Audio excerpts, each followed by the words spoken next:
Hilary Mantel is an absolutely worthy winner. This is her best book in a long and very distinguished career that hasn't been recognised as perhaps it should have been.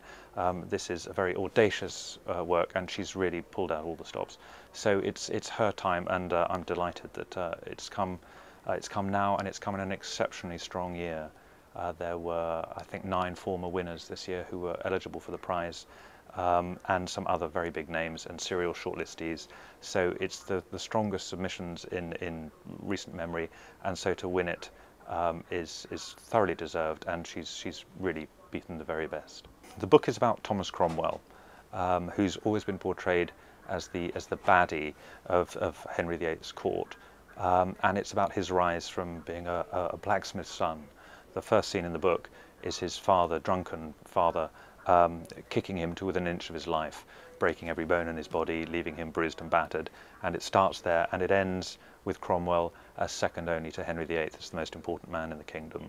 And along the way, his relations with Cardinal Wolsey, how he survived Wolsey's fall, his various battles. Really the main theme of the book is trying to get a divorce for Henry from Catherine of Aragon so that he can marry Anne Boleyn. So Hilary Mantel does write, I mean, really layered, beautiful, beautiful prose. And although there were, I think, 132 books that we had to work through, this is one that you'd get to the end of a page and just think, that's an extraordinary bit of writing, whatever she's saying in it. And there are times you'd go back and just reread the page to see how a really proper writer can handle things. It's about power as much as anything, and it's entirely relevant for today. You can substitute the heads of contemporary politicians for some of the figures in this book, and this is exactly how they must be thinking and operating. I mean, some historians have taken issue with some of the history in the book, but it seems to me that it is fiction after all, and she's taken a skeleton and put this extraordinarily dense, deep red flesh on it. And you can cavil about some of the points. I'm told that her portrayal of Cromwell is too partial. But I mean, that's what fiction does. There are no hard and fast truths here.